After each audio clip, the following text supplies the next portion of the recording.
Hi, it's Mike with AskTractorMike.com. Well, today's video is not going to be about tractors. It's going to be about trailers.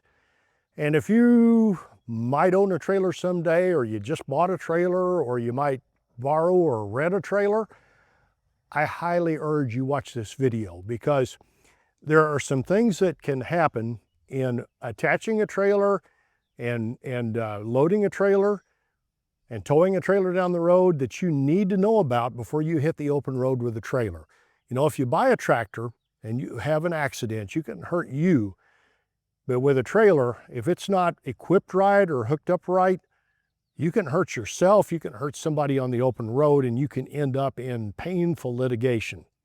So anytime you tow anything down the road, you need to be extra careful about how it's loaded and how the safety devices work. And I'll tell you why.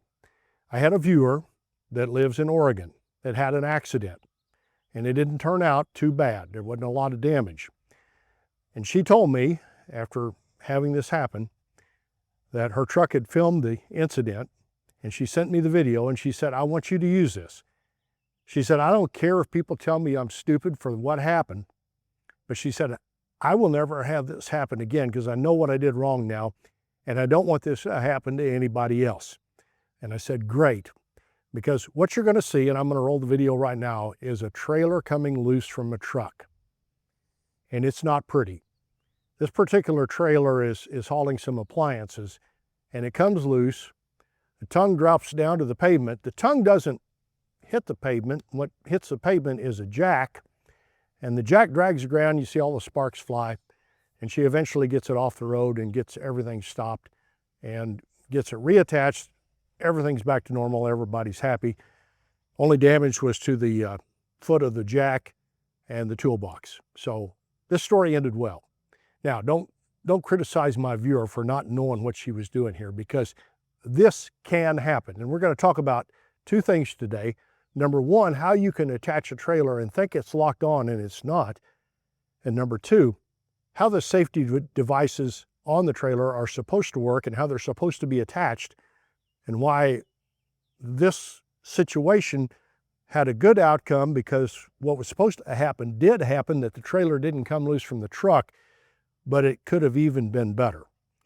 So first off, let's talk about ball hitches. I hate ball hitches. Whoever came up with ball hitches, that to me is not a great design for attaching a trailer to a truck, but it's what we've got. If you ever travel to Europe, they've got a totally different device there. It looks kind of like, well, I'm not going to say what it looks like. It's got to work better than what we have.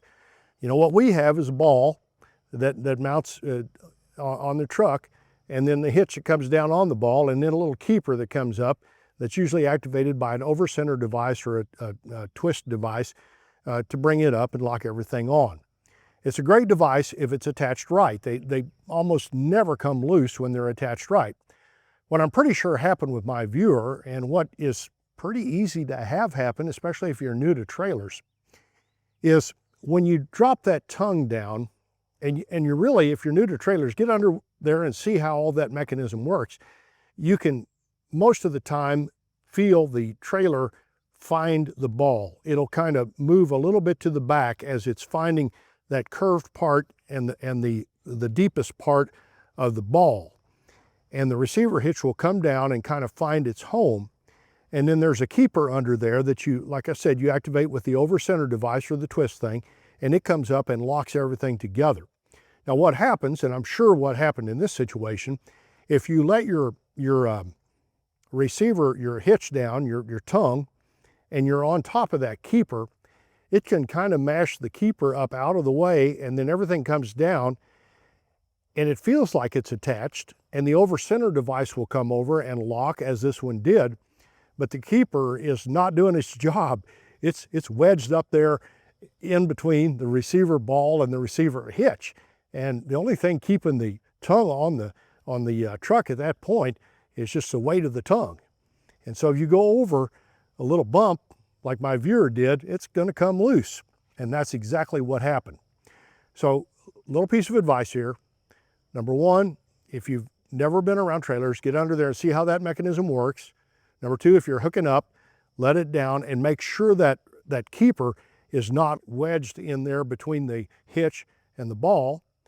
and when it comes up that it locks on. And then I like to either feel under there to make sure I feel it, or the best thing, if it's a lighter trailer, you can pick up the tongue, and if it's picking up the back of the truck, it's likely hooked on. If you really want to be safe, put your jack down, twist it down, and see if it lifts up the back of the truck, and if it does, you're hooked up.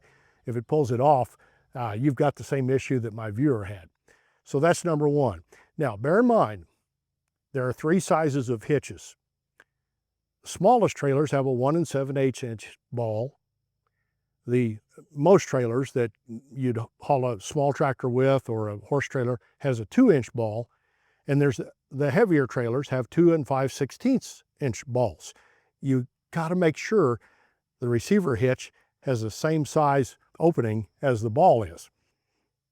And on the topic of the size of these hitch balls, one time I was helping a friend take their horse trailer off, and I discovered they had been towing a 2 5/16 inch hitch with a 2-inch ball up and down hills, fully loaded with horses. Not a good thing. So make sure that the ball matches, make sure it's locked in when it goes down. Now I'm going to roll this video again. We've got another issue here. I'm going to slow it down. Watch when it comes loose from the truck.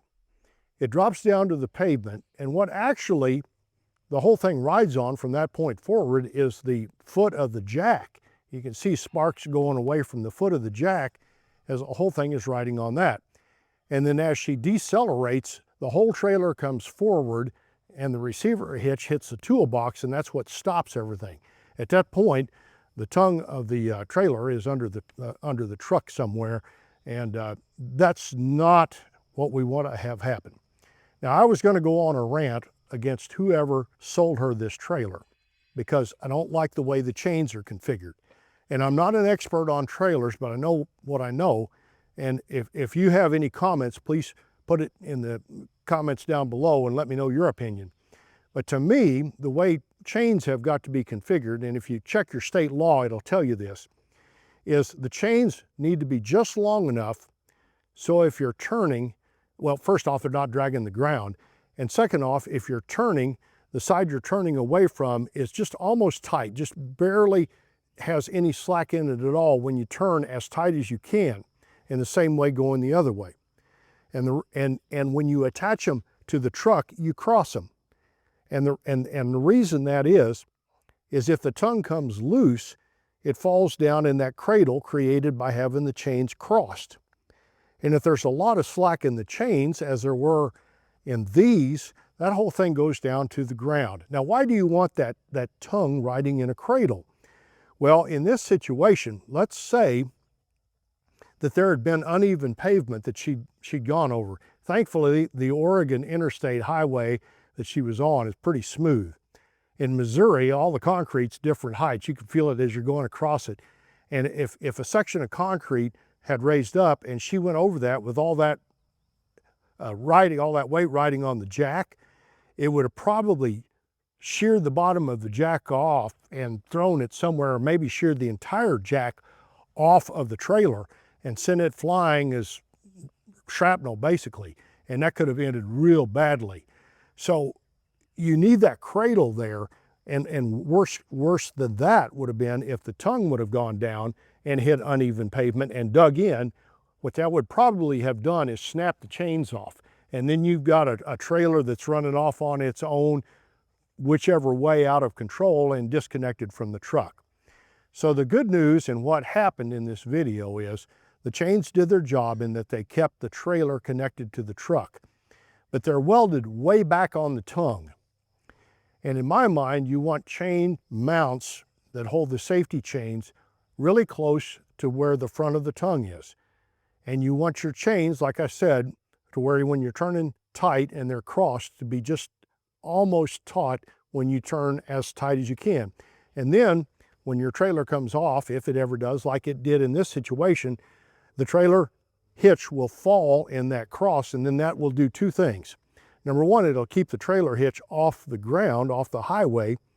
And number two, when you're decelerating and the momentum of the trailer is pushing it forward, those chains are going to go under the truck, and they're going to get taut and keep the receiver hitch from going into the toolbox like happened in this case and doing damage to something on the trailer. So I told my viewer, number one, first off, you've learned a lesson there on how to hook your hitch up. And I appreciate you sharing this. And I know there's probably going to be some people make some terrible comments, but this can happen, especially if you're new. If nobody's trained you on how to use trailers, this stuff happens. So thank you for sharing it, Jackie. And maybe we'll keep somebody else safe. But that's one thing. We needed to have the trailer hooked up right. And number two, I think she needs to take this trailer to a shop that does trailers and have them fix those chains right. Because this was made by a friend. It's a homemade trailer, and they welded the chains way back on the tongue, and I don't like that at all. And honestly, that's not up to spec for the state laws. I looked them up. So she needs to redesign where those chains are and shorten them way up so they do their job if this ever happens again. And I say it'll never happen again. So that's the danger with trailers if you're a novice operator. So if you're ever gonna use a trailer and you've not used one, make sure you follow all those rules, because I could tell you a personal story. A friend of mine was driving north out of Ozark, Missouri, where I live, up this long hill towards Springfield, Missouri. And as you're coming out of town, there's a really, really steep hill. And he met a trailer that had come loose from a truck, gone over the median and up, and it was trying to mow down traffic coming the other way. And they were able to get their car stopped, swerve out of the way, and the trailer went off in the ditch and stopped. But I'm going to tell you, worst guy for this to happen to, if anything bad would have happened, he's an attorney. And whoever owned that trailer it would have cost him a little bit of money. So we don't want any danger to you or anybody else on the open road. Now, there are a couple of other dangers of trailers, and I've done videos about these, and we're fixing to end here. I'm going to put links to them. If you're new to trailers, I would highly urge you watch both these videos about negative tongue weight and how to load a trailer, because you can get in trouble if you don't know about both of these. So watch these videos. And finally, and my daughter has been begging me to do this, Phil and Holly, shout out. All right, thanks for watching my videos. I'd be honored if you would subscribe to my YouTube channel, and you can do that by clicking the mic face icon, and make sure you check the bell so you get notified when I post future videos. Here's a link to my website and the Tractor Fun Store with cool things for sale for the tractor owner. It helps support my channel. And here's the two videos you might want to watch if you're a new trailer owner or operator. Thanks for watching.